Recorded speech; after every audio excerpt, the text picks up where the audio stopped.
Ladies and gentlemen, ATDF everything in that shelf presentation.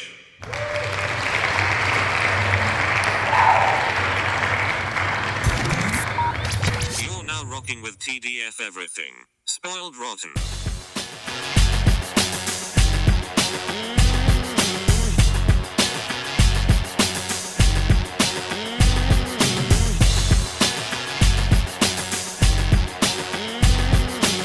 Spoiler alert. Welcome back, everybody. Hey. It's me, Daniel, And ban on Spoiled Rotten. on that shelf.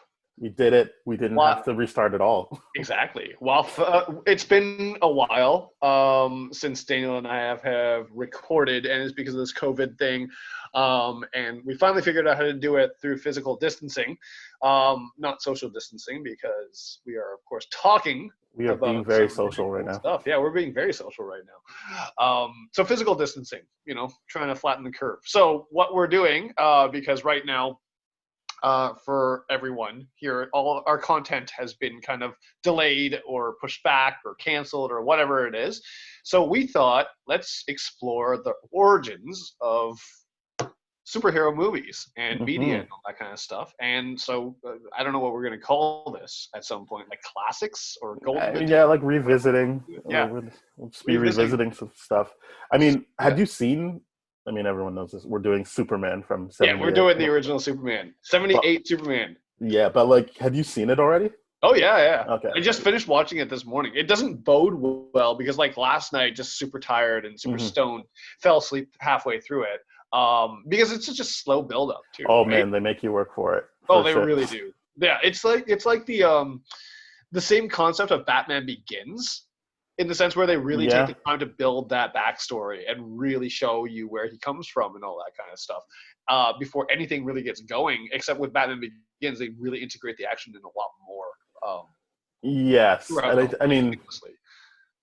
and also just I think the big thing is different sensibilities for the times, right? Correct. The characters and the times they both work for the times they came out. I feel like. Batman Begins and Superman, but so Superman the movie. Yeah, we're gonna break it down, I guess, to see how it stood up to us seeing a bunch of other superhero movies. Yeah, considering this probably would have been one of the first. I know that there's other action, adventure, almost fantasy movies, but and I know they're out there. I know Batman, the TV show, had its 66 movie or whatever, but I'm thinking about the first time they were trying to do this in earnest with a comic book character that everyone knows is a comic book character, feels like that would be this Superman movie. Yeah, because the question that Stacy asked me while we were watching this last night or this morning or whatever it was, is this the first superhero movie? And I can't, obviously it isn't, because you have the 66 Batman. You always have and that. I feel like Flash Gordon has to be before that. And I don't think Flash Gordon is I don't know what people classify that as, because I feel that's more of a space opera type thing. But I feel like Zorro had its own comic, right? And had its own kind of stuff. But I think that's retroactive. Zorro has comics now. That's fair. But I think the more interesting question about this is this the first serious superhero movie? People will probably hate us. I would just say yes. For our purposes, I would say this is the first. For my opinion, from this point in time, yes, I would say this is the first serious superhero movie, because everything predating this was a joke. Yeah, it was, and there's a lot of still joking around in this one, or lightheartedness. And Flash Gordon comes out after this anyway. Oh yeah, okay then. Okay, so that was 1980. Yeah. This is 1970, and so I was telling Pauline, because my entry point into this was I've watched it, obviously. I've only watched it once, but I watched it before. This at all. Yes, yeah. So I'd watched it before we did this, and then I rewatched it, and it was kind of the big thing I know about it since I watched it the first time is this is Christopher Nolan's this is how he got his head around Batman. He was always make sure you're casting serious actors in those key roles. That's how we get a movie where like it's like, yeah, and Morgan Freeman plays like this like D-list character from Batman, like Right. Lucius Fox, Michael Caine as Alfred. It's not like the least known person was Batman. It's like Yeah. you're really lining the pockets with like these heavy hitters. So like in this movie, obviously having Marlon Brando play Superman's dad, like Yeah.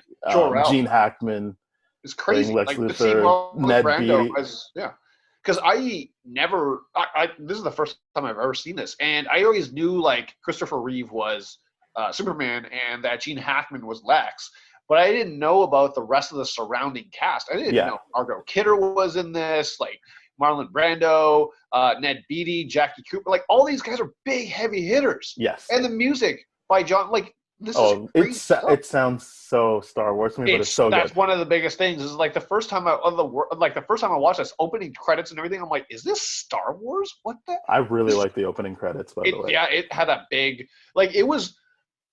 The thing I liked about those opening credits, it was like, okay, this is space element, but it wasn't too spacey, and that's exactly what Superman is. It's like, oh, we're talking about a space alien, but he's not spacey whatsoever.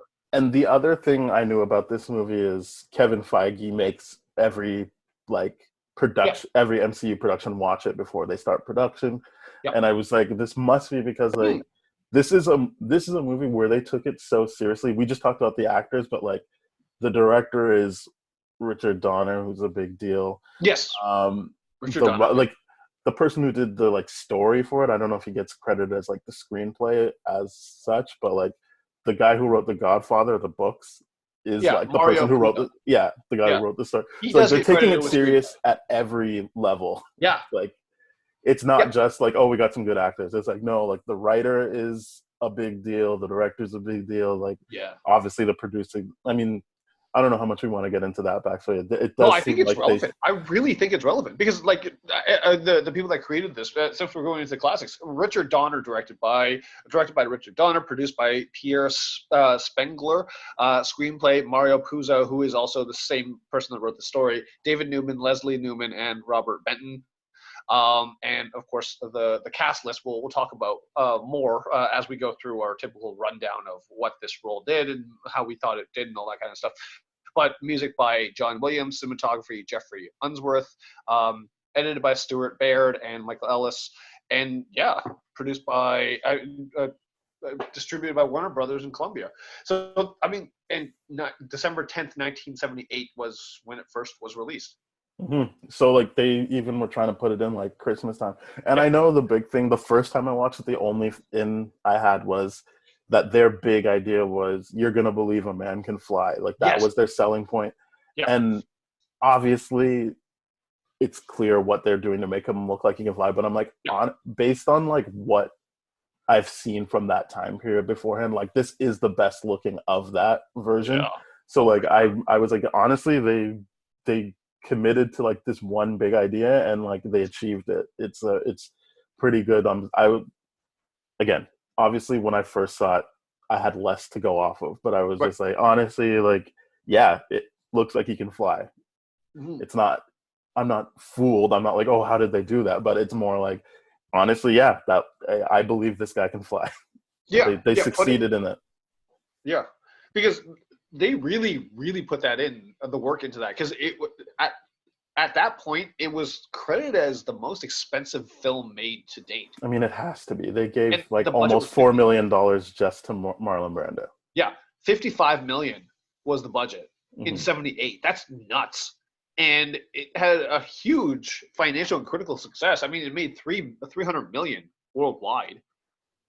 It was crazy. Yeah. And it was because, well, I mean, it was heavily praised because of John Williams' score, but I mean, like, the first time listening to that score, I was like, this feels like Star Wars, man. This feels so much like Star Wars. Which is good. I mean, the main, like, Superman theme is so iconic. Like, it's not like I'm like, oh, that is just derivative of Star Wars. It's like kind of like, once we start expanding it, I can see that he was kind of feeling his Star Wars ways, but like, Star Wars is 77, this is 78, so he probably was like, hey, I got some stuff. Overlap. Yeah, There's I've got some overlap stuff in the composition for sure, and it's really interesting to me because looking at the musical score, I knew John Williams did both, and I knew the fundamental iconic nature of the Superman score as well as the Star Wars score, and never in my life have I ever seen the overlap until now, I guess. This time was the first time I felt the overlap as well. Yeah, and I was just like, this is hilarious. It's really, really funny. But yeah, I never saw the overlaps in there. So yeah, there's another thing I read that I thought was very interesting was that it was actually Marlon Brando's idea to wear the crest at the beginning, meaning like that's his idea that the S actually is like a family, like a house thing. That's not part of the lore. I mean, I'm sure people already knew that, but we're not the biggest Superman fans. So that like it's cool that this movie even impacts the comics to the extent that they've like retconned that in there. Yeah. Because I was always like, oh, that's just his house sigil or whatever, but apparently that was just like Marlon Brando's idea. Right. That they incorporated into this. I do love that he refuses to say Krypton throughout the movie. It's Krypton. And I'm like, oh boy. That was hilarious to me. I'm like, and just in general, like I'm saying Krypton. I'm like, why are you saying that? It's because he refused to actually learn his lines. So like, I mean, but that's Marlon Brando, right? Like, it is. He's constantly reading, like very famously in Apocalypse Now, he's just reading his lines off the wall. And in this, when he's putting the baby in the rocket, he's reading his lines off the baby's diaper. He's like, and he just said, like, I don't care what anyone says. The only way for me to do a good job is if I'm reading it in the moment. That's so funny. And I'm like, honestly, like, good for you, man. Because if I was reading it in the moment, I feel like it would be very stilted. Yeah, honestly, that's so good that he convinced the whole world that, like, that's the best way he can work is, like, you can't. Well, I kind of do get it because you want that spontaneity, right? He's built up that character. He doesn't care what the lines are, but he's built up the character, and then the way because the lines don't matter unless they conflict with what he fundamentally thinks the character would say in that moment, right? So he would just it makes sense to me what he says, and it's just hilarious. And I like, I kind of because I like his nowadays, performance. We would consider that to be unprofessional. We would be like, I mean, he was considered unprofessional then too. Okay, fair it's enough. Just he's Marlon Brando. Yeah, so people are like, I guess like Johnny Depp does the same thing now. I mean, he's got so drunk on Pirates, he needs people to feed him his lines through a Bluetooth thing. I mean, Marlon Brando used to do it to fuck with people, so like at least this was just like apparently when he did his one movie with Jack Nicholson, he was purposely like being like line just like mess up Jack Nicholson's flow. Because he'd be like, okay, yeah, what's my line? So he was trying to like be a jerk. This one just seems like he's like, no, this is how it works. And even the director said that like the first day on set, he was like, just roll on our rehearsal. Like we might get magic. And then like he's like, yeah, we used the first take. It feels like the similarities between how Marlon Brando treated this and how Sir Alec Guinness treated this in Star Wars to be very, very similar in the sense where Alec Guinness is like, this is nonsense. Like this, I'm not even going to unpack. Yeah, I do think that this. I feel like Marlon Brando actually liked doing this, whereas Alec Guinness was like, please just kill me. Yeah, just kill my character. I don't. Yeah, that was the biggest. Yeah, that was the biggest thing. But yeah, so yeah, that's the first thing, and like you do spend. One thing that right away I'm like, holy shit, they're already setting up Zod. I know, right? I was like, oh, look, I knew that already, but it was just like, it's crazy to think that he's not the villain until the second movie, and you never see it again. I'm like, how much? I learned later. Yes, they were filming both of them back to back. Yes, so like that's just.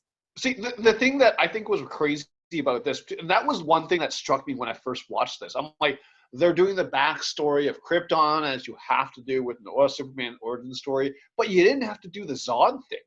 And the whole idea of like, I know like, it was always in the story that the dad was like, oh, you're sending up smoke signals. No, none of us believe you. That's how Krypton fails and all that kind of stuff. But it was just like the way they did it in this one is so weird in the sense where like, oh, we're going to sentence Zod and his people for his crimes, and then we're going to sentence you at the exact same time. Like, what? That was weird to me.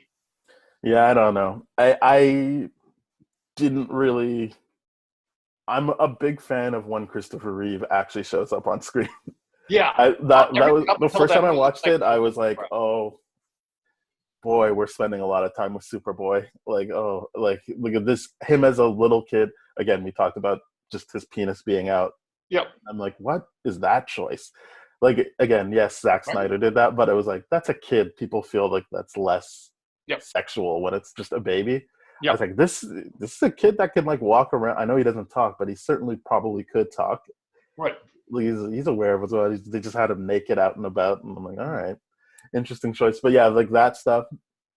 So you kind of get a feeling that he's got this connection to his parents, but like, I would say that Man of Steel did a much better job for me of like piecing together his bond with his Earth parents. Yeah, absolutely. That was, to me, the whole time. The difference, because the thing is, the whole point of doing this is like fundamentally we have to compare the original versus the remake, and that means we have to compare this with Man of Steel. And Man of Steel, we both like. Yeah, we fundamentally do like it. We would not rave and say like it's a great, like amazing movie, but we do like that movie overall. And this movie, the original, does not do a good job of really setting the stage of how much he cares about his parents. Because it's just like here, it's like, oh, you're really an adopted son. Versus there, it's just like, no, the parents wanted him. Here in this one, it was just kind of like, hey, nobody's looking. We've been trying for a while. Why don't we just take him? Like that's how it was. Versus that one was like in Man of Steel, he's like genuinely, oh, he was sent from God for us. I felt like they wanted him. Here was just like, well, what else are we gonna do? Well, it certainly felt like the dad was not on board. John Kent was kind of really he's like. Also, I didn't realize that Clark was his mother's middle name because he's just like Martha Clark Kent. Don't tell me you're thinking what I'm thinking. But yeah, I did notice that too. I didn't. Oh my god, that's hilarious.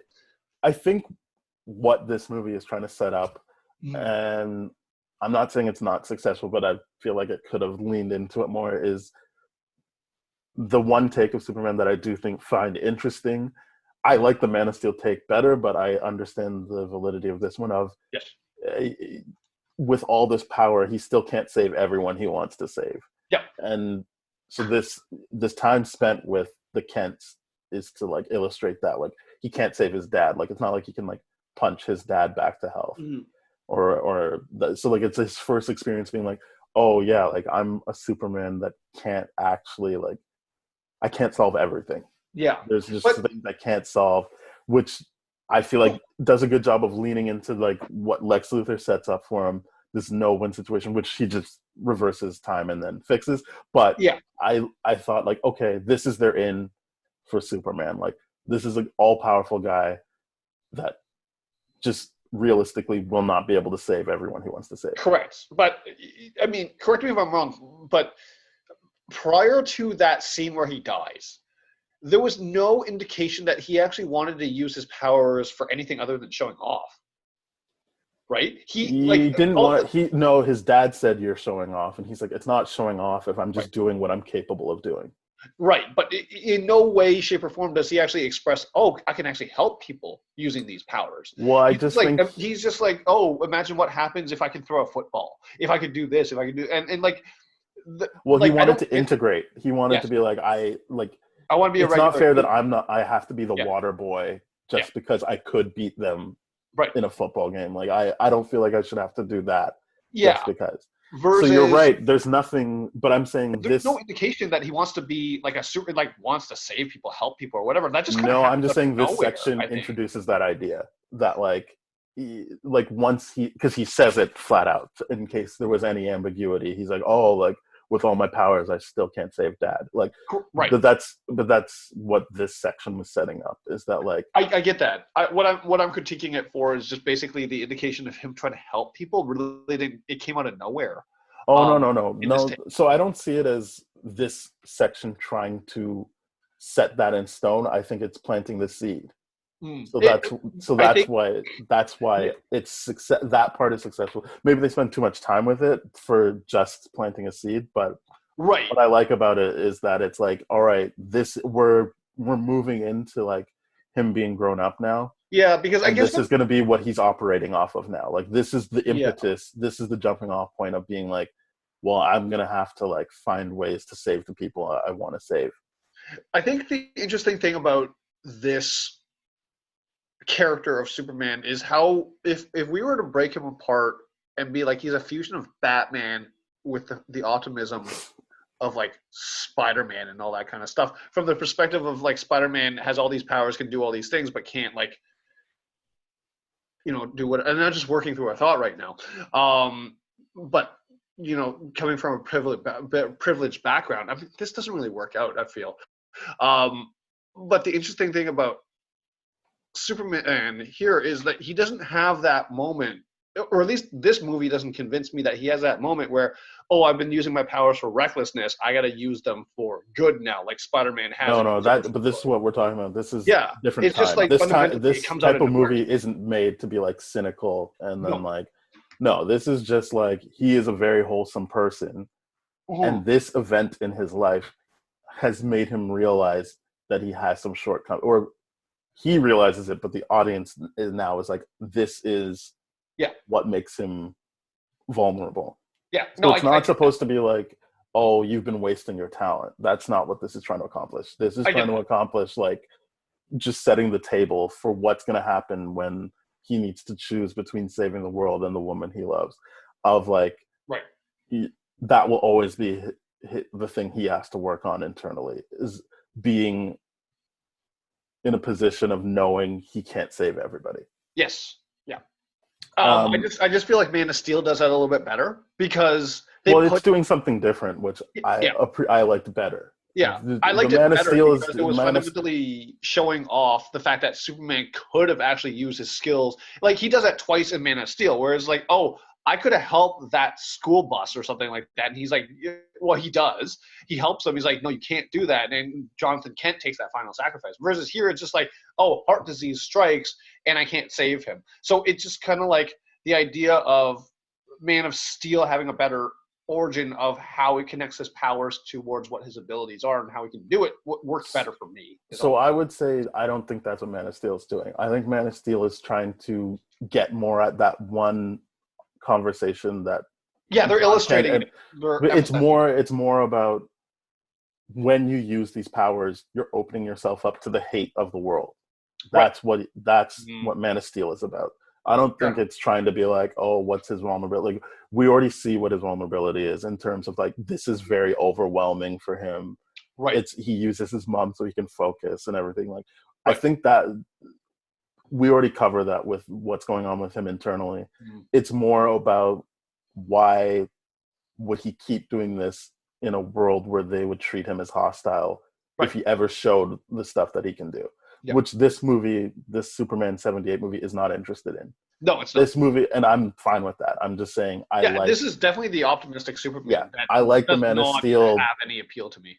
I like the Man of Steel conflict better, and I know that people hate that because it paints themselves into a corner where it's like, well, then no one's happy to see Superman, which is fair. But like, I liked that. I thought that was so refreshing. That I was like, like this is what would happen in real life. Like, you would be treated like the aliens from Independence Day. Like, it's like people are like, holy shit, we got to get rid of this. Like, or like, we have to dissect this. We have to figure it out. Mm-hmm. I liked that, but this movie is just, no, he's a good guy. Yeah, people love that he's welcoming. Here. It was not everyone, but like still enough people are on the whole happy he's around. Yeah, like the majority of everyone has him. Like, we like him. It was only Lex that's just like, I see you. Yeah, we'll get to Lex. So like, one thing I like, I mean, I love Christopher Reeve in this movie. I feel like he did such a great job, and I know he does the voice of Superboy. Like, that actor who plays him you never hear his voice. I did think that actor, the one who plays like teenage Clark, looks like Armie Hammer. And but like he does a little bit.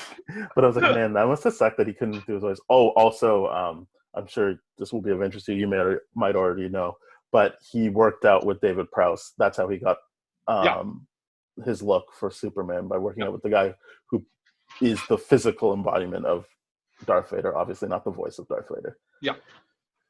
So that was cool. But yeah, I was hoping there was going to be more of this. There are a couple of jokes here and there, but the one joke I really liked, because I feel like my memory was that like Clark is a doofus, but I like that he does kind of fight back where he wants to. Like he picks his moments, like when Lois shakes up that thing and it explodes on him, and she's like, "Oh, sorry." He's like, "Yeah, why would you want to make a total stranger look like an idiot on purpose or something?" That's I like that. Like I liked him kind of sniping at her like that. He does have snipey remarks, and he does stand up for himself in the sense where he's like, I, as Clark Kent, have planned this elaborate double date, in my mind and all that kind of stuff, where I'm going to be Superman, and then I'm going to make her feel bad for being like, oh, you're late for our date. Like, what the hell is that? In the sense where it's like, okay, well, I guess you're trying to, like, sell the double identity thing. Yeah. Really what it is. But it's just kind of funny in the sense where, I don't know. It's just funny. Yeah, I think their interplay is really good, and I liked that. I know they redo it in Wonder Woman, that alley scene where he blocks the bullet, but I like that was more her saving herself. Yep. Like she used her smarts to be like, I'm gonna knock this guy out. Like fuck this guy, because I was like, oh, like. I always thought of Lois Lane as like the more capable of the girlfriends. I hate 100%, but like this movie is like, no, she knows what she's doing. Like, like it was like, and it made it interesting because you're like, oh, like Superman, do something, and it's like, no, he doesn't need to because she'll just figure it out. Yeah, he knows what she's doing. Yeah, the interesting thing about how Lois Lane was portrayed in this was for those moments where you have her really, really strong, independent character, and then all of a sudden fawning over Christopher Reeve at that one scene where she just can't control herself too. It was like this whole like extreme like these two extremes of where they wanted to pull her, of like super, super independent, but someone that's still very much tied to traditional gender norms and all that kind of stuff. So it was a little bit interesting to see them fumble with that. I mean, I think that's the problem with not necessarily, I don't know if I've heard people who love Superman and really engage in it as being like, what's good about Lois Lane is she is better than Clark Kent. Like she just on all facets, but she chooses Superman. Like it's kind of validating Superman that someone like Lois Lane likes him. Yep. She's not like, you can see her versus everyone else. Like, yes, women are throwing themselves at Superman, but like the idea is that you respect Lois Lane so much that if she also likes Superman, then you know that's more than just liking that he's this hunk. Oh yeah. I get that for sure. It's just this one. I just mean that it's by today's standards. It seems fumbled, or it seems a little bit messy. How there's two different ends of the spectrum. It seems like. Because I kept watching this from the perspective of thinking, too, how would we judge this movie by today's standards, by like how we judge a Marvel movie or how we judge a DC movie? And there would be so many critiques that we would have on this.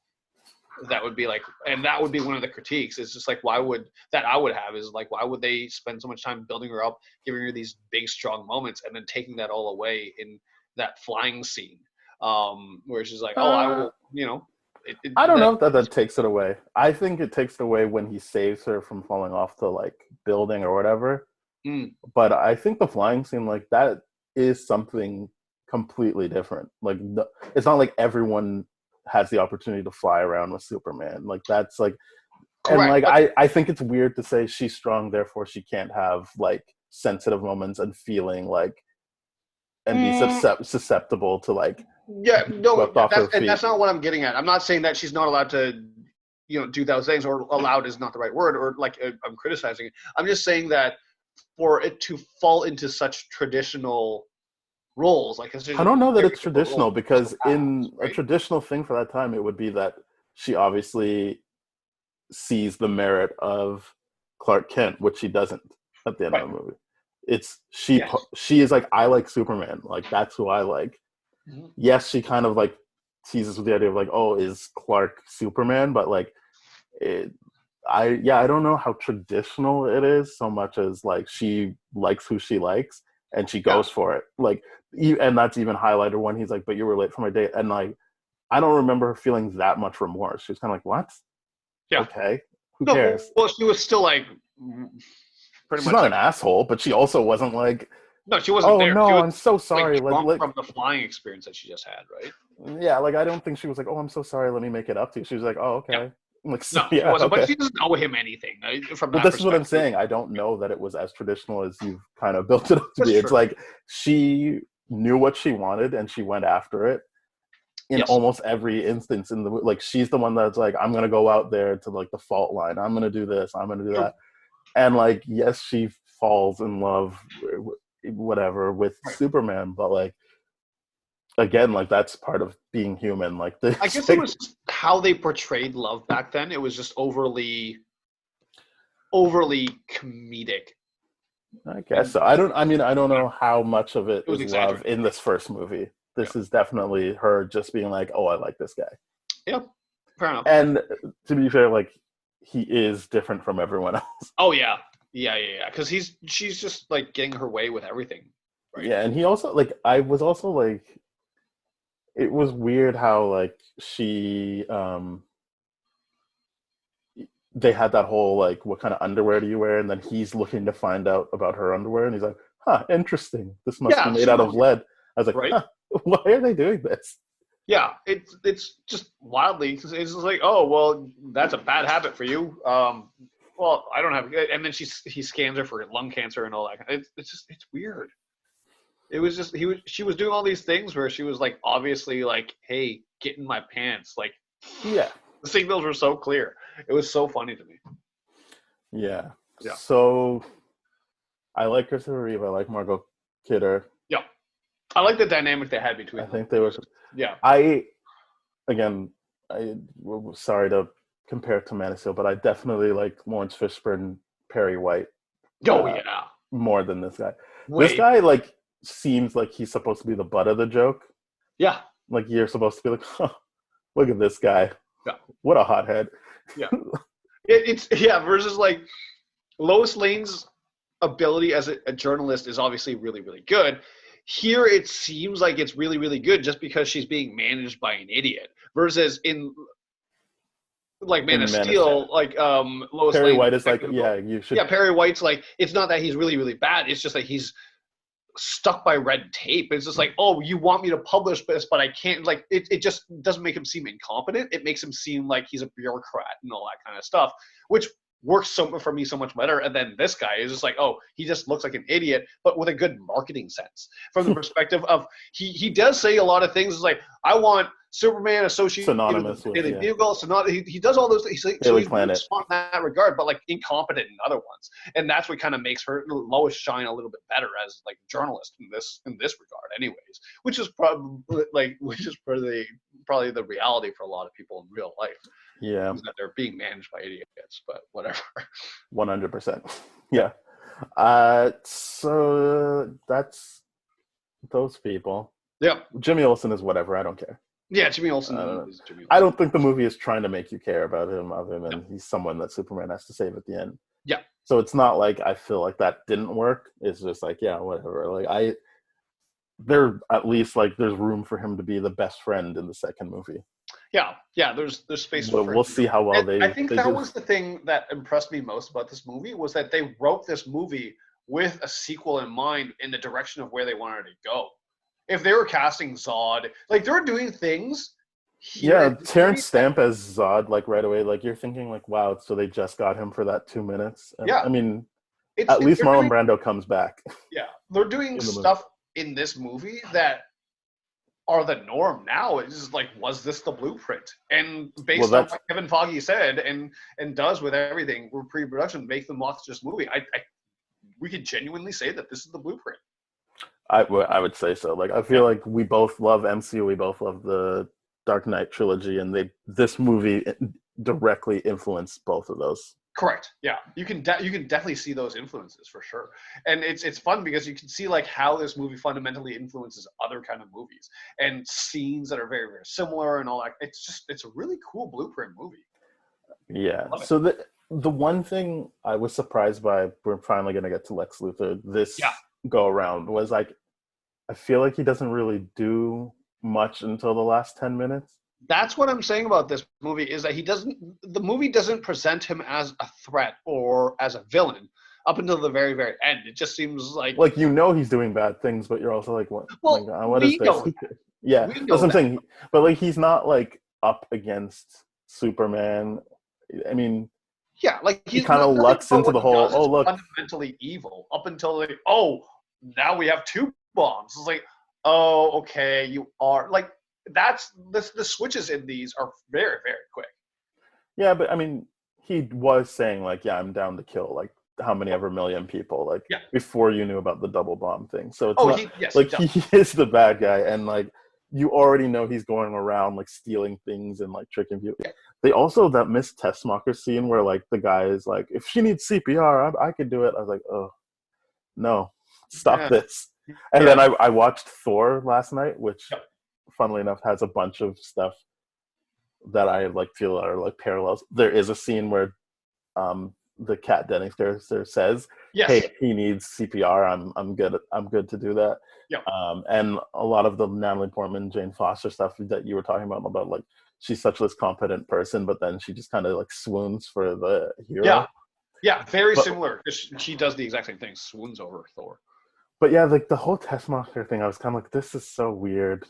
The like that like everyone's just, I guess they tell everyone to like face outward, but like when the like general or whatever he is like just making out with her on the ground, I'm like, this is what a horny movie. Yeah. Really horny movie. Yeah, and then when she like takes her shot at Superman and like makes out with him after she saved, I love that he even calls that it. was He's like, really wait, why did you problematic. kiss me first? Oh my God, Stacy and I, we watched that. We were like, that's so problematic. Because like her response is like, I didn't think I'd get the chance to later. I'm like, what? Well, what? yeah, she acknowledges you definitely. She acknowledges like, you wouldn't I let me do violated it your consent. I don't care. It's like, I wanted this. I'm gonna go get it, and I was just worried that you wouldn't be around later. I'm like, whoa. No, she was worried that he wouldn't let her later. Yeah. She wasn't like, oh, you're just gonna be gone. She's like, we'll see each other again, and I know you wouldn't let me kiss you if you were like oh my God, actually. He flirts back. He flirts back. He touches her. Oh my God! No wonder there's so much shitty things that happen.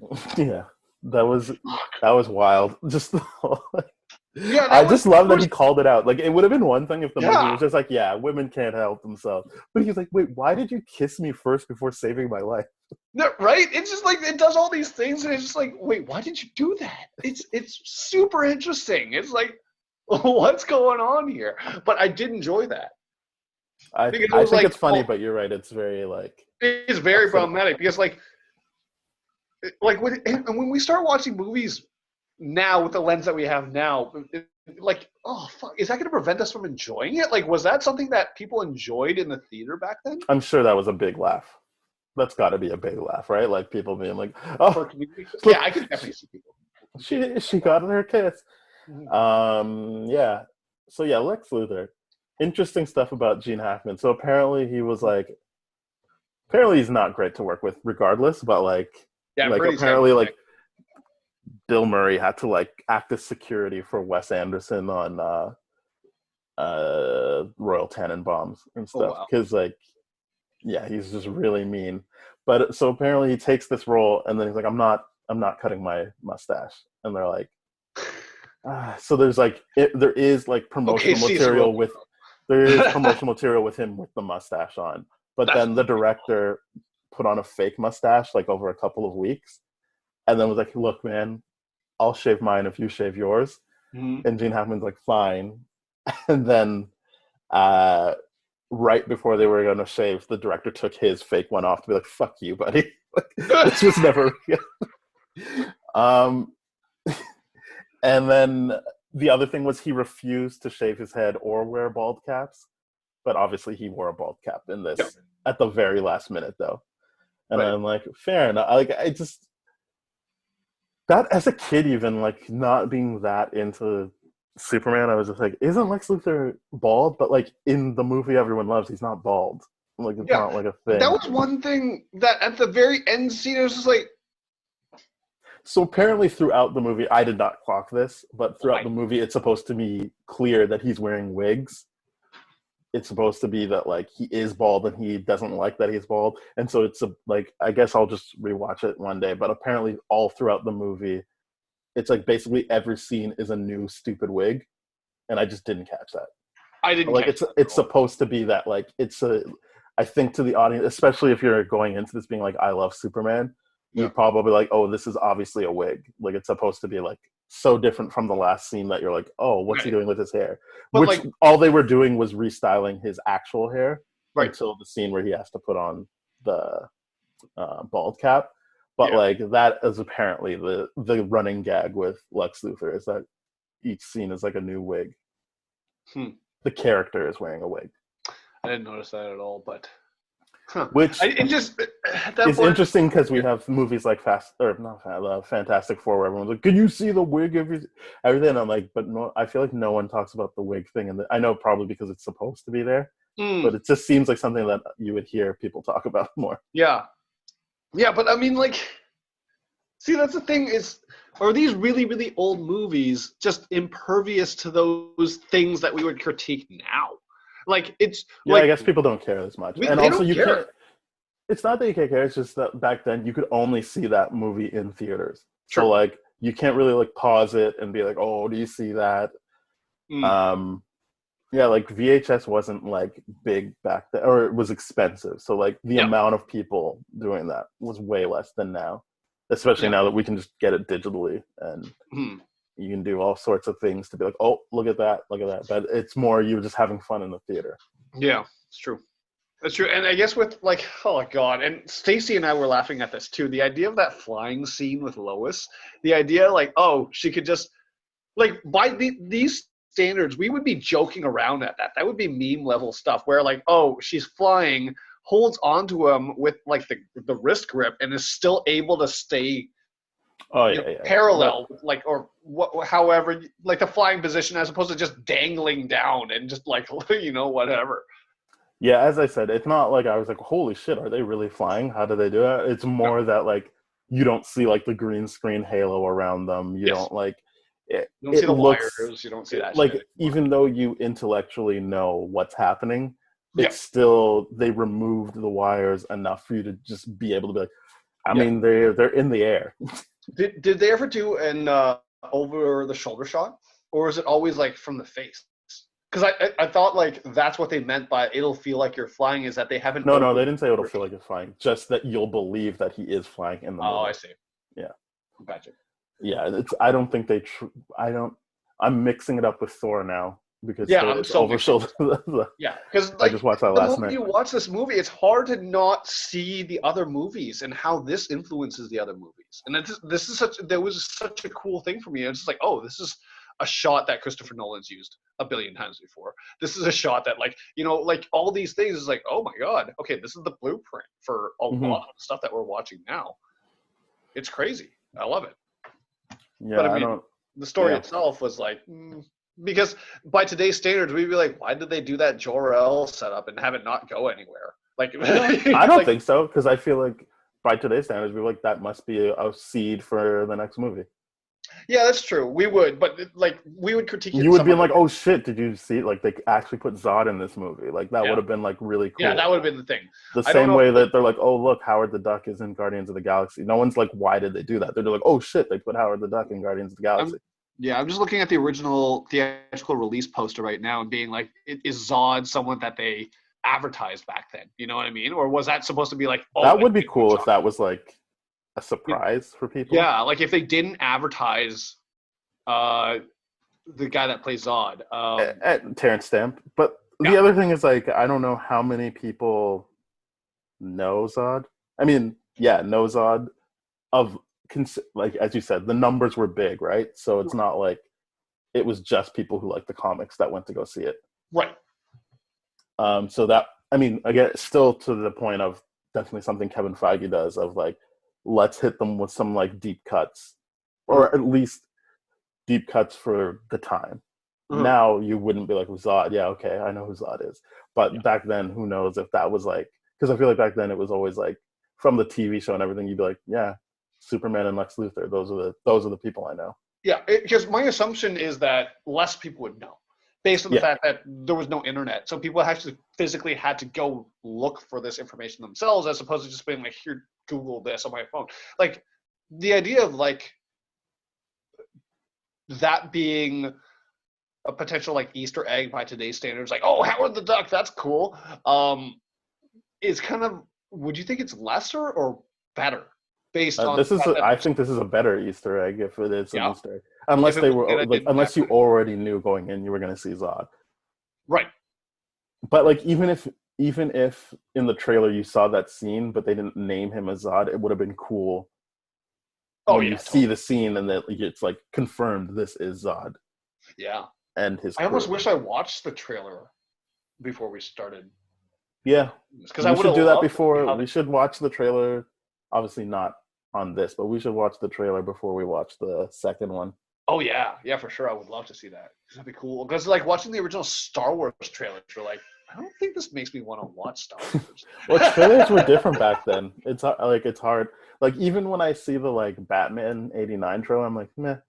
Like obviously you'd be like, oh, it's Batman coming. I can't believe it's happening. But yeah, by today's standard, I'm like, yeah, all right. Like you're just telling me what happens in the movie. I get it. Like I'm genuinely, it's so hard to do this podcast because I'm genuinely trying to think about, am I being a spoiled, entitled brat by today's standards, or is this fundamentally an issue with the movie that they had made back then? Because because I think about that scene in New Girl where that guy is like she's basically rehashing Urkel jokes from Family Matters, and then she shows these kids what Family Matters is. She's like, oh, is this just a low budget web series and all that kind of stuff? I'm like, would we think about it from that perspective? It's like, oh, is this a really poorly written B-roll film with some guy with like not even an iPhone can shoot right now? It's hilarious to think about. I mean, I think it looks good. I think it does look good. I think it looks expensive. Yeah. And it definitely keeps up from the visual standpoint. And I don't know how poorly written it is. I think some people might stumble across some stuff because it's different times, but I don't know how poorly written it is. I think it's not poorly written. That was just a joke. I think the one scene that kind of blew me away was the very real physical effect shot of the gas station blowing up as Lois is driving away from it. At that point when I saw that, I was like, oh, fuck, this is cool. Like they actually did that. Like, this is awesome effects for the time. It was really, really good. And then like him just pushing the earth back up was so much fun to watch. I was like, this is awesome. Yeah, I feel like they put the money on the screen. Yeah. I like, even as I said during the opening credits, I was like, this is like, I just like the way this looks. This is pleasant. I'm enjoying this time. But yeah, I think there's too much time spent before you see Superman for my taste. Yeah. Also, because that was something that was bothering me too. I'm just like, oh my God, they're spending, because the first act is all build up of the world, and I appreciate it so much, but there's so little action that keeps you. I mean, he doesn't ever fight anyone too. He doesn't do anything except run really fast. That was it. He runs really fast by a train, and you're like, okay, sweet, this is awesome. Which I think Superman Returns like borrowed from that, the whole he doesn't fight anybody. Because I think he punches a rock or something, but he literally never throws a punch or kicks anybody. In fact, he gets beat up by Lex in Superman Returns. Yeah, I mean, it's a good thing Zod is coming in the next episode we're doing, because it's someone for him to fight. I'm so looking forward to Zod. I mean, I don't want to get too much into it on this episode, but like I am conflicted because when I watched it, I watched the like Donner cut because he got fired off the movie after doing like 75% of it. So I don't know what's gonna happen when I have to watch like the regular version. I get the sense I like the Donner cut more. Yeah. But well, we'll see. But yeah, I think it's good at me being like they definitely took this seriously. That's the big thing that I like, and I did like Clark Kent more than I thought I would. Like grown up Clark Kent. I thought I was gonna be like, oh, this dweeb. Like, who cares about this guy? But like, he's very interesting. He is super interesting to me. The idea, like that to me, I think is the most interesting thing about this movie and it goes back to the Kill Bill kind of rant that Kill Bill Volume 2 rant that he has, in the sense where he's like, Superman, his disguise is Clark Kent. That's how he sees the human race, and he sees the human race as weak, bumbling, pathetic, and all this kind of stuff. And I'm like, that's such a ever since I heard that rant in Kill Bill, I look at Clark Kent in such a different way. And I actually I don't, because I feel like he was talking about the comics, because this movie does a very big thing again of being like he does save Lois from being killed ultimately, but she gets them out of the situation realistically, because he's kind of just like, just do what he says, just do what he says. And I don't know that that's him being like, this is what humans are like, because obviously he's around Lois, he knows that's not what humans are like, but like it is him adhering to what his dad said about like, hey, like, don't use your powers. So he's like, oh, I guess I'm gonna have to like let this ride out until it's like, well, no, I'm not gonna let Lois die to not show my powers. I'm gonna like save her this way. But like that's kind of what I liked, because yes, I love that Bill rant or Bill kind of exposition in Kill Bill 2. I don't know that it 100% aligns with this movie, only because like I watching it again with fresh eyes, I'm like, I see that he mostly does stick up for himself. Like he's not like he's only a loser in so much that like the woman he likes doesn't like him back. But like other than that, he's very like, he like, as I said, like that moment where he like snipes back with like, why would you, like he's being sarcastic. He's not like playing it like, oh gee golly, like he's just like, she knew, like, and she even smiles back and she's like, oh wow, yeah, you got me on that one. Like he does push back, and like when he needs to, the only time the only time he looks weak is when he needs to protect his secret identity. It's not like a general thing he does. No, it's not, because he definitely wants to, and I think that's the interesting thing. And it comes back to that scene with the flying with Lois Lane, that date essentially that they had. It comes back to like, even when Lois is getting ready after the flying scene and Clark's there now being like, Lois, I have something to tell you, and like how his mannerisms change between Clark and like who Jor-El, who he really is. It's just so fascinating to me, and that was really, really well done. Like it was the other actor that I would like that has done something like that on screen that had been so convincing has been Anne Hathaway as Catwoman. Okay, that one scene where she's at the thing and she kicks the stick away from Bruce. Yeah, that, or Michael Keaton in Spider-Man. Oh, Vulture. Yeah, the Vulture. Like those switches on. Oh my God, fantastic! That was a great moment, because it was just like he switched back and forth, and he was just like, no, I want to do this. But I have to protect my identity. Here's what we do. So he's like, that was a really, really cool conflict. It like this version of Clark Kent, I actually really enjoyed this version of Clark Kent a little bit more, because I think my exposure to the world of Superman and why I'm so jaded about it is because it was the exposure of the Superman animated series running along. Which I didn't watch. Yeah, I didn't watch that one, because it was just like, their Superman is the fundamentally exact same character every single time, because that's how television series was done back then. There was no real. It actually wasn't. Like there was, the stuff I liked is when he did interact with Batman, and like Lois Lane liked Bruce Wayne. So like there would be times where he's like seething, because it's like he can get Lois Lane as Superman, but like when it comes to being a human, like there's still conflict there. Like I like there was a difference, but like I didn't care about Superman. Apparently it's a really good show though. But like I was just like, it doesn't matter to me. I'm not invested in this. That's fair. But yeah, like that's because that Superman doesn't change very much unless Batman comes into it. So him in his own show. Well, I don't know. I can't say that for certain because I didn't watch the show. I just watched like 2 seasons of it. I was like, I can't do this anymore. Yeah. Even as a kid, I couldn't do it. But like this version of Clark Kent, the way he portrays humanity and all that kind of stuff, what he does, it's so much more interesting. I do wish that they did a better job building up the parental background thing, because I think that's where it's just like, oh, why does when he says like, what are you here to do? She's like, fight for peace, justice, and the American way. It's less convincing if he's not as grounded to his parents, because his parents, to me, is what grounds him to this planet, as opposed to him just being like, no, I'm Kryptonian, this is how we do things, right? Well, I mean, the one thing I would say is realistically, why would he ever be like, I'm a Kryptonian, this is how we do things? Like, Well, he never lived there. That He was my never lived there. He knows nothing about it. He only knows about peace, justice, and the American way. Like, you would, yes. just by virtue of however long he's lived. I like that, even though, like, how old are you? And he's like, older than 21. I'll do it at that. Yeah. But, like, let's say he's 25. Like, Mhm. there's like, we've already seen, like, where he grew up. One would be important. So at that point, I'm not even really sure it matters who his parents are, but where he grew up would have him thinking that way. And then all you need to see is, like, these two people see this kid on the side of the road, and instead of being like, let's get someone to take care of this, they're like, we should take care of this. Yeah.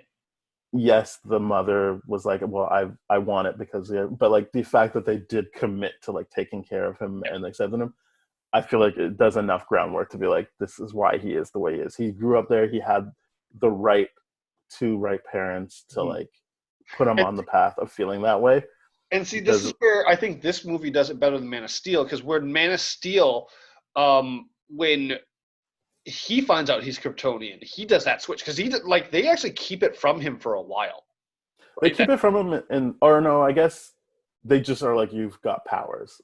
Yeah, and then they reveal it like later on and all that kind of stuff, but they keep it from him for a while. And then the moment he learns about it, the moment he gets the Superman suit and all that kind of stuff, he smugly just goes like, even like as Superman, just like smugly, like with the U.S. military and Lois and all that kind of stuff. It was like, that's not Ness. Like it stands for hope and all that. Like he just like, oh, I'm full on Kryptonian now. And it's just like, no, you're not, dude. You just found out you're a Kryptonian like an hour ago. It's weird. Yeah. That was my thing of the Superman, the Man of Steel thing. But I would say from Man of Steel though, he's got the Codex in him. Yes, so that to me that plays something. Again, it's Zack Snyder we're talking about, so it's more just you have to like meet him more than halfway on his ideas. But I do give that movie room to be like, he would feel that switch. He would feel something for Krypton because he literally has it within him. It is a part of his makeup more so than this Superman that's just like, well, his parents sent him away. Correct. But also the groundwork that they did is they always made him feel like an outsider, an outcast, right? So they're like, oh, here's the reason why you feel like an outcast is like, it makes sense that in Man of Steel he would embrace it right away versus here it's just like, oh, I've known about it, but since birth, I don't think they did it, like they don't try to hide it from him or anything like that. I think the way they play out is the same in terms of like, it's just an understanding that you have powers because he doesn't see Kal-El doesn't see Zor-El until after Pa Kent dies, right? Correct. In this 78 movie. And I'm pretty sure it's the same. I'm pretty sure it's the same timeline in Man of Steel. Yeah. So I don't know how much of it is them keeping it. I mean, yes, they know where the ship is, but it's more. I think it's the same timeline of amount of keeping the spaceship away from him. Because I think they're both just like, yeah, you've got powers. Like, why would it matter beyond that? They just play it very differently, I guess. Yeah, because as I said, we have like at the beginning, this movie isn't concerned with whether or not he wants to be Kryptonian or from Earth. He wants to be from Earth. Yeah. And I think the movie does a good job of kind of like hand-waving anything else that would have made you feel like, oh, but shouldn't he feel something for Krypton? It's like, no, he grew up here and that's what he cares about. And it's only important that he's from Krypton because then you can use kryptonite and he has powers. Yep. But other than that, it's irrelevant. It really is irrelevant in this one. Which is why Krypton gets played up so much more in Man of Steel, because it's what I like, which is actually the person who's caught between two worlds. Right. Yeah. I like that much, much better. For sure. Yeah. What do you think overall, this movie? Oh, let's rate it. Yep. I wish we had a timer on this. This is the one thing I miss, is not having a timer.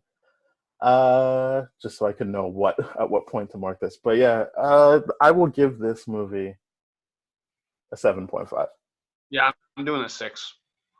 It's just the fact that I'm falling asleep during it isn't really great. I think what holds it back is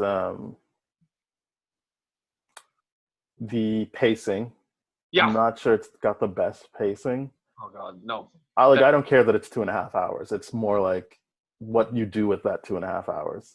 It is Yeah, it's too dictates whether or slow. not I'm like, this is too long.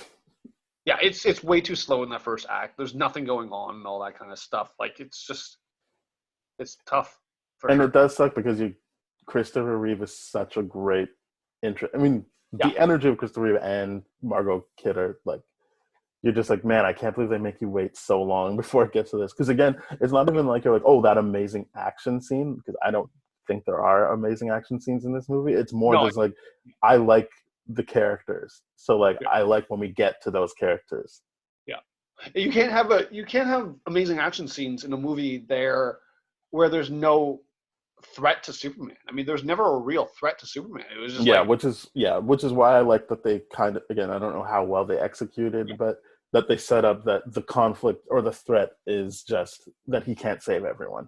Yeah, that's the only conflict. Aside from that, there's no real threat. It's not like, oh, there's this coming. We've never tested your Because strength. even the kryptonite, you're like, yeah. But Yeah, I'm used to kryptonite. That's always like a momentary, like, whatever. I know it's coming. He'll feel bad for a second. He'll get over it. Yeah. Because the real thing, and I feel like even the movie feels that way. Like the movie is like, yeah, people know kryptonite. Like it'll be one scene. I like how it's used when he's like, where's the like. I mean, I know he's not saying this, but it's kind of doing the Dark Knight Rises. Like, where's the trigger? And then like Lex is like, I don't know, where is it? And then he's like, you think you could hide it with lead? And then it's kryptonite. And I'm like pretty good. Lex is a stinker, but like.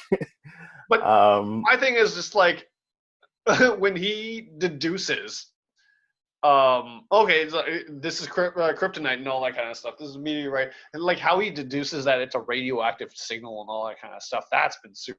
Like that was like, oh, that was like a scene from National Treasure to me. You know, Nick Cage, like he does that like mental jump around where he's like, we have to steal the Declaration of Independence. You're like, that's amazing. How did you do that mental gymnastics in your head? It was like that scene when Gene Hackman was like, as Lex was like, oh, this has got to kill him. It's got to be lethal. And you're like, right, because the Ned, like Otis and his task marker are like, okay, yeah, it's kryptonite, great. What's the big deal? It comes from where he's coming from. He's like, so I mean, let's kill him. Like, how? How did you get to that conclusion? That's weird. Again, like that must be just because like the people making the movie are like, yeah, because everyone knows kryptonite. They'll just be along for this anyway. Like no one's gonna be like, what? Everyone was like, finally they introduced kryptonite. Yeah. No, I just feel like there was more believability behind explanations back then. Like there was less questions. Like the audience wasn't as critical about these things. I can't say that. I wasn't there. I don't know. I think that any love this movie gets is because it's taking such a beloved character so seriously. Correct. And it pays off. Like, yes, even with you giving it a 6, it's not like you're like, this movie sucks, I can't believe how old it looks or whatever. Like, it still somewhat stands up today. And this is for like you, someone who doesn't like Superman. Yeah. I'm giving it a 6 for me not liking Superman, like that heavy bias, and being like it stands up. Because the only thing that was boring about this movie was the pacing. Everything else was good about it. Yeah. Like I agree. And like I said, it's not like in Batman Begins where they spend so much time building up the world and Bruce Wayne and where he comes from in Origins with action in it. There's no training here whatsoever. It's just like, nope, man, the sun gives him his powers. He's just there. Good. He knows how to do it. They say the sun gives his power? To be clear, I kind of missed some of it, but like, I kind of tuned out after a while. But like, I didn't know that said the sun gives him his power. Yeah, and that was the one thing about why. How did they know that about the Kryptonians? Because they knew that about him when they were sending him off in the spaceship. They were like, yeah, we know sending him to Earth is going to do this, and this to him. He's going to be I believe that would be something they look into. Like, it's not like they're just regular people. They're scientists. Like, they have to even Man of Steel makes a point of being like, they're historians. Like, yes, they do science, but they also care about like what came before, and like so like I can see him being like, oh, this is the safest planet to send him to. Yeah, okay, that makes sense then. I've always wondered, like, I've always thought the whole, and this is me not knowing too much about Superman or liking Superman too much, the idea of Superman landing on Earth and not knowing that was going to happen. It was just like, I didn't know I was going to be a superhero just by coming here, and your son was going to do this to me.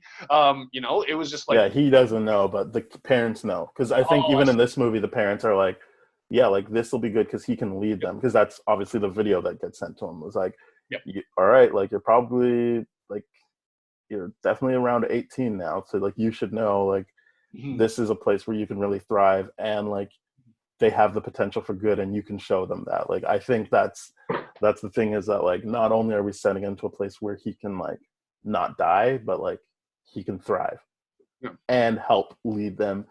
Again, probably just the legacy of like continuing on the Kryptonian ways. Hopefully, obviously that's not how it works, but like I can see the parents being like, this is the move.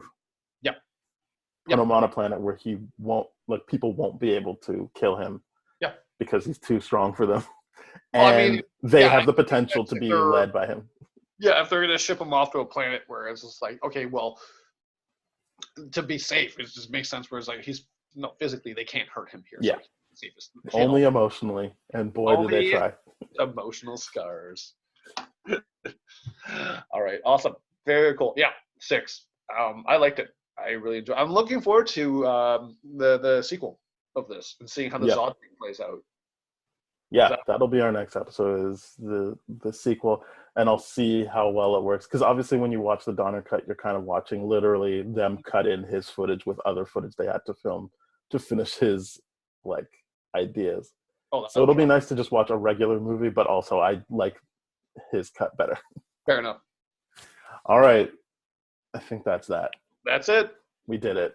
So yeah, this is a podcast that comes from thatshelf.com. Please go to their podcast network where you'll find you'll find podcasts like Bad Gay Movies, Black Hole Films, Changing Reels, Composers. Oh boy, there's a bunch of them. No Budget Nightmare. Matrimony. Yeah, Movies versus Matrimony is there. No Budget Nightmare, what a great theme song, and other ones. And we are on Apple Podcasts, Google Play, Spotify, Stitcher, iHeartRadio. Boy, you name it, we're probably there. And if we're not there, please let us know so that we can get on there. Our Twitter is @TDSSpoiled. So you can contact us there. Our email is spoiledpodcast@gmail.com. You can find Ben and I's social media by going to the sites that I've mentioned, thatshelf.com and tdfeverything.com/spoiledrotten. And then, yeah, please subscribe, rate, review, and share with your friends. Ooh. Anything else? Nope, that's about it. It's good to be back in the earwaves, and we'll be back with more classic episodes of superhero movies. So if there's something that you want us to review, our spin on it and our take, then shoot us an email, drop us a line. Yeah, that's a good point. Yeah, let us know if we're missing. Like, I'll just list some of the ones that we kind of have thought of, and then that way when you listen to this and you think, oh, you guys missed something, let us know, because I wanted to just pick ones where I feel like there's less controversy of whether or not it's good. So we did Superman, we got Superman 2, Batman 89, Batman Returns, The Crow, Blade, X-Men, Blade 2, Spider-Man, X2, Spider-Man 2, and Constantine. And if Constantine's a good one. I'm looking forward to that. Yeah, so if there's other ones you want us to do, let us know, and we'll add it to the list. Drop us a line. We got time. Yeah, we definitely have time. All right. Thanks, everyone. Stay safe out there. Stay indoors, and we'll see you next time. Awesome.